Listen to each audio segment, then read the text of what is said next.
চারপাশ স্তব্ধ, চারপাশে শুধু বৃষ্টির সুধাগন্ধ। কোথাও মানুষের পদচারণা নেই, নেই হট্টগোল বা হুড়োহুড়ি। বৃষ্টি নিজস্ব ছন্দে কথা বলছে, কখনো মৃদু ঝিরঝির, কখনো বজ্রনিনাদে তীব্র, যেন প্রকৃতির এক অনন্ত সিম্ফনি। সুপার টাইফুন যেন এক ধাক্কায় সব থমকে দিয়েছে। হোটেলের লবি ফাঁকা, রিসোর্টের সুইমিং পুলে নেই পানির ঝাপটা, জিমনেশিয়ামের মেশিনগুলো পড়ে আছে নিথর যন্ত্রের মতো। গুয়াঞ্জো হয়ে ঢাকা ফিরছিলাম গতকালকে, বাট গুয়াঞ্জোতে আসার পর জানলাম যে ফ্লাইট ক্যান্সেল। আমরা এখন হোটেলে অবস্থান করছি, কিন্তু আমরা জানি না আমাদের নেক্সট ফ্লাইটটা কবে হবে, কখন যেতে পারবো। শহরের রাস্তা, সেতু ও বাজার সবকিছুই আজ ছবির ক্যানভাসের মতো স্থির। হুয়ালিনের পাহাড়ি গ্রামে বাঁধা জলাধার ভেঙে বাড়িঘর ভেসে যাওয়ার চরম প্রভাবে মানুষকে ঘরে বন্দী করে দিয়েছে।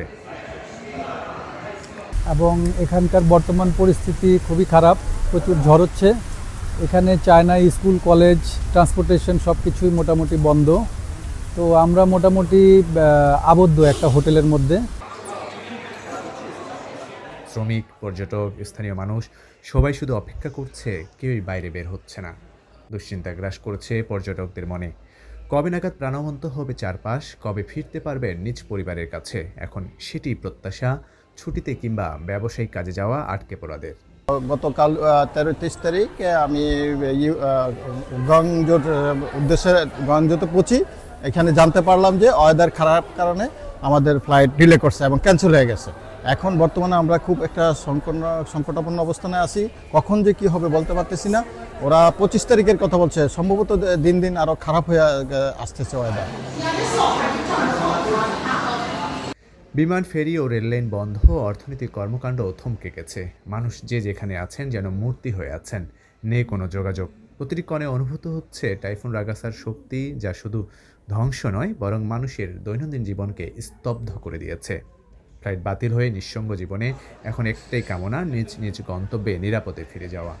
আমাদের সাথে অনেক বাঙালি এখানে ওয়েট করতেছেন, প্লাস কিছু ভাই আছেন যারা এয়ারপোর্টে আছেন, তারা হোটেল ফ্যাসিলিটি পায়নি।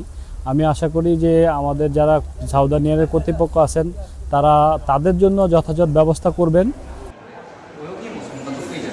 চারপাশের স্থিরতায়, বৃষ্টির ছন্দে এবং বাতাসের খুনসুটি হীন নিঃশ্বাসে প্রতিটি মুহূর্ত যেন চিরন্তন হয়ে উঠেছে।